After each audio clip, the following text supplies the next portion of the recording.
Pendidikan agama Islam dan budi pekerti pada elemen Al-Quran dan Hadis. Surah At-Tin ayat keempat yang berbunyi, Laqad khalaqnal insana fi ahsani taqwim. Yuk kita belajar melalui video pembelajaran berikut ini. Assalamualaikum warahmatullahi wabarakatuh. Alhamdulillahirrabbilalamin. Jumpa lagi dengan saya Bapak Usman SPDI, Guru Pendidikan Agama Islam dan Budi Pekerti. Bagaimana kabarnya anak-anak yang soleh pada pertemuan kali ini? Alhamdulillah, Bapak mengharapkan tetap semangat dan sehat. Anak-anak yang soleh, apakah sudah siap untuk belajar pada pertemuan kali ini? Ayo, silahkan siapkan alat tulisnya untuk belajar bersama. Bagi anak-anakku yang soleh yang sekarang sakit, kita doakan diberikan kemudahan, kesabaran dalam menghadapi masa sakitnya, dan semoga segera Allah angkat penyakitnya sehingga dapat belajar bersama. Sebelum kita belajar, anak-anak yang soleh, sebagai adab kita adalah berdoa. Adab berdoa, tangan diangkat, kepala ditundukkan. Kita berdoa, dimulai. A'udzu billahi minasy syaithanir rajim. Bismillahirrahmanirrahim. Rabbi zidni ilma warzuqni fahma waj'alni minas salihin. Walhamdulillahirabbil alamin. Semoga dengan doa yang kita baca bersama, Allah berikan pemahaman yang mudah dalam mengikuti pembelajaran pada hari ini. Agar pembelajaran hari ini berjalan dengan tertib, wahai anak-anak yang soleh, kita bangun kesepakatan. Kesepakatan pertama, silahkan anak-anak yang soleh duduk rapi, simak dengan baik, dan ketika ada poin penting, silahkan dicatat. Kedua, simaklah video pembelajaran ini dari awal hingga akhir agar kita mudah memahami pembelajaran yang disampaikan. Siapakah yang hari ini sudah baca Al-Quran? Alhamdulillah, sebagian sudah baca Al-Quran ya pada hari ini. Semoga Al-Quran yang kita baca hari ini mendapat pahala dari Allah Subhanahu wa Ta'ala. Nah, sekarang lihat apa gerangan surah yang ada di layar ini. Siapa yang bisa menebak? Ayo, surah apa kayaknya? Iya, betul, ini namanya surah At-Tin. Di manakah surah At-Tin ini letaknya? Di juz 30 dan termasuk surah-surah pendek. Pernahkah anak-anak yang soleh mendengar teman atau orang tua yang sedang membaca Al-Quran? Tentu pernah. Nah, ketika orang tua atau teman kita sedang membaca Al-Quran, bagaimana sikap kalian? Iya, sikap kita adalah mendengarkannya.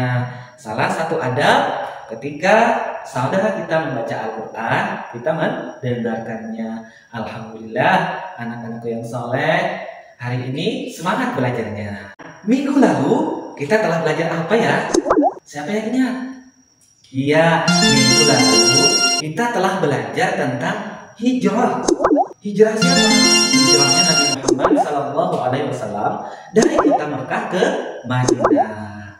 Nah, hari ini kita akan belajar Al-Quran surah At-Tin yang diturunkan Allah melalui malaikat Jibril, yaitu di kota Mekah. Berarti surah At-Tin diturunkan sebelum Nabi Muhammad hijrah. Tujuan pembelajaran kita hari ini adalah setelah anak-anak yang soleh mengikuti pembelajaran kali ini, nantinya bisa membaca Al-Quran surah At-Tin dengan tartil. Kedua, anak-anak yang soleh bisa mempraktekkan hukum bacaan nun sukun atau tanwin. Ketiga, anak-anak yang soleh dapat menjelaskan pesan-pesan pokok yang ada di dalam Al-Quran surah At-Tin. Sekarang anak-anak yang soleh, ayo duduk rapi, simak dengan baik video pembelajaran tentang bacaan surah At-Tin berikut. Assalamualaikum warahmatullahi wabarakatuh. Alhamdulillah. Ayo belajar mengaji dan mengkaji Al-Quran Surah At-Tin bersama-sama. Surah At-Tin adalah surah ke-95 dalam Al-Quran, terdiri dari 8 ayat. Surah ini termasuk surah Makkiyah atau surah yang diturunkan ketika Rasulullah berada di periode Mekah atau sebelum hijrah Rasulullah. Mari bersama-sama kita dengarkan bacaan Al-Quran Surah At-Tin beserta maknanya. A'udzu billahi minasyaitonir rajim. Aku berlindung kepada Allah dari godaan syaitan yang terkutuk. Bismillahirrahmanirrahim. Dengan menyebut nama Allah yang Maha Pengasih lagi Maha Penyayang. Wattini wazzaitun.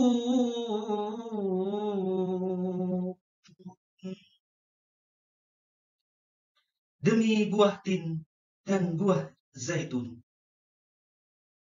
Wa turi sinin.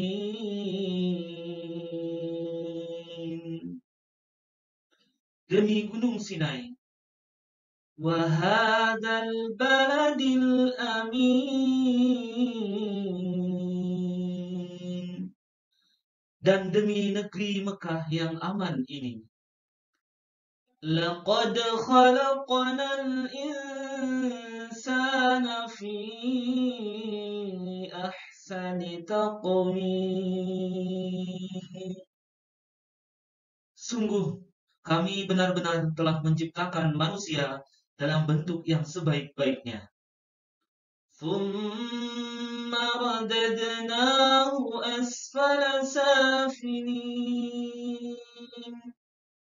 Kemudian kami kembalikan dia ke tempat yang serendah-rendahnya. Illal ladzina amanu wa 'amilus shalihati falahum ajrun ghairu mamnun. Kecuali orang-orang yang beriman dan mengerjakan kebajikan, maka mereka akan mendapatkan pahala yang tak putus-putusnya.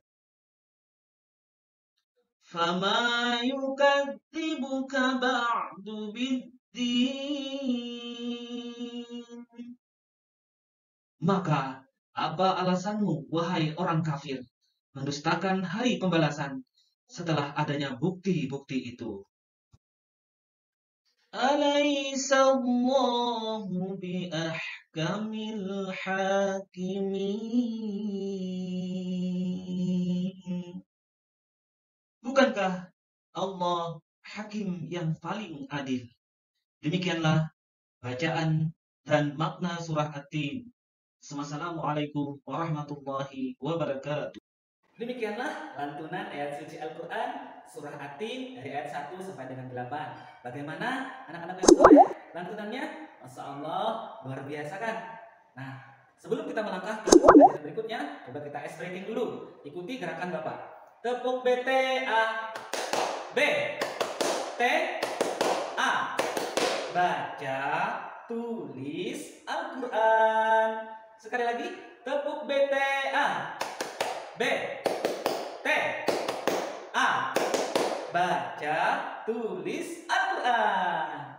Masya Allah, anak-anakku yang soleh tetap semangat, karena kita akan lanjut ke pembelajaran berikutnya, yaitu cara membaca Al-Quran surah At-Tin. Dalam kesempatan kali ini kita terfokus pada ayat 4, 5, dan 6.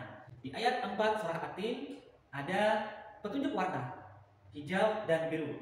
Ada 3 warna hijau dan 1 warna biru. Yang warna hijau kita baca dengan cara memantul. Kenapa memantul? Karena itu termasuk huruf apa? Ayo siapa yang huruf apa di situ? Coba kita baca. Laqad. Laqad. Nah, huruf dal. Huruf dal termasuk huruf qalqalah. Huruf qalqalah ada berapa? Ada 5, Masya Allah. Apa saja mereka? Yaitu huruf ba, jim, dal, to, dan ko, yang biasa kita sebut dengan digabungkan menjadi ba, ju, di, to, ko. Nah, apabila bertemu dengan 5 huruf, maka dibacanya memantul. Kemudian huruf yang berwarna biru. Huruf yang berwarna biru, cara membacanya adalah dengan disamarkan dan didengungkan. Kenapa? Karena huruf yang berwarna biru disebut dengan huruf ikhfa. Nun sukun bertemu dengan huruf sin, maka dibaca dengan samar dan berdengung, yaitu insana. Coba dengarkan. Insana fi ahsani taqwim. Nah, ketika kita ingin menyebut huruf nun, lalu diarahkan ke huruf sin. Kemudian di ayat kelima coba lihat, ada warna apa di situ? Warna hijau, yaitu dengan cara memantul. Benar, masya Allah. Kita bacakan dulu, nanti diikuti. Tsumma radadnahu asfala safilin. Ya, ikuti. Tsumma radadnahu asfala safilin. Alhamdulillah. Kita lanjut ke ayat ke-6. Di ayat ke-6 ada berapa warna? Ya, ada 2 warna, hijau dan kuning. Warna hijau kita sudah pelajari dari awal, yaitu dipantulkan. Kemudian warna kuning, bagaimana cara membacanya? Yaitu dengan cara diperjelas. Kenapa harus jelas? Karena di situ termasuk hukum bacaan izhar. Izhar hurufnya ada berapa? Ayo saya ingat. Iya, hurufnya ada 6. Di mana letaknya? Yaitu di tenggorokan atau disebut dengan huruf kholqi, karena memang berada ke tenggorokan. Apa saja huruf izhar? Yaitu huruf hamzah, ha, a, kemudian ke atas kho dan gho. Nah, itulah huruf. Apabila ketemu nun sukun atau tanwin dengan huruf izhar, maka dibaca jelas. Ayo kita ulangi dari ayat 4, 5 dan 6 bersama-sama. Laqad khalaqnal insana fi ahsani taqwim. Tsumma radadnahu asfala safilin. Illa alladhina amanu wa 'amilus solihati falahum ajrun ghairu mamnun. Pesan-pesan yang terkandung di dalam Al-Quran surah At-Tin. Masya Allah, kalau kita renungi luar biasa dari pesan-pesan yang terkandung dalam surah At-Tin ini. Nah, dalam kesempatan ini kita akan sebutkan satu di antaranya adalah pesan yang luar biasa bagi kita, yaitu Allah menciptakan manusia dengan sempurna sehingga memiliki 2 potensi, yaitu mempunyai akal dan nafsu. Kita sebagai hamba Allah wajib bersyukur. Alhamdulillah, demikian pembelajaran kita pada pertemuan kali ini. Akhirnya sampailah pada sebuah kesimpulan, Al-Quran surah At-Tin diturunkan Allah Subhanahu wa taala sebelum Rasulullah hijrah ke Madinah dan merupakan surah yang ke-95 yang berjumlah 8 ayat. Ada 3 hukum bacaan yang kita pelajari pada hari ini di dalam surah At-Tin, yaitu hukum bacaan qalqalah, ikhfa dan idhar. Ikhfa dibaca dengan samar dan berdengung, qalqalah dibaca dengan memantul, idhar dibaca dengan jelas. Kemudian pesan yang terkandung di dalam Al-Quran surah At-Tin luar biasa. Pada kesempatan ini kita pelajari, yaitu diantaranya Allah Subhanahu wa taala menciptakan manusia itu dengan sempurna, dilengkapi dengan akal dan nafsu. Anak-anak yang soleh, silahkan lihat link yang Bapak bagikan atau di WA group yang Bapak bagikan. Silahkan klik tulisan yang berwarna biru. Ada 16 soal, kalian bisa menjawab dengan Bapak beri waktu hari ini sampai besok sore sebelum maghrib sudah selesai, maka akan Bapak tutup kuisisnya. Nah, karena kita sudah mempelajari Al-Quran surah At-Tin, bagaimana cara membacanya, kemudian pesan-pesan yang ada terkandung dalam surah At-Tin, kita sebagai siswa atau sebagai murid, kita telah belajar cara membaca Al-Quran, maka kita praktekkan dalam kehidupan sehari-hari. Ketika membaca Al-Quran, bertemu dengan huruf qalqalah, idhar, dan ikhfa, maka kita baca sesuai dengan hukum bacaannya. Kemudian kita bersyukur kepada Allah Subhanahu wa taala karena Allah telah menciptakan kita dengan sempurna. Bagaimana anak-anak yang soleh kita hari ini? Silahkan di kolom komentar tentang pembelajaran kita hari ini. Semoga tetap semangat dan tetap sehat, terus belajar. Demikianlah pembelajaran kita. Mari kita tutup dengan membaca doa bersama, yaitu doa kafaratul majlis. Subhanakallahumma wa bihamdika asyhadu an la ilaha illa anta astaghfiruka wa atubu ilaik. Assalamualaikum warahmatullahi wabarakatuh.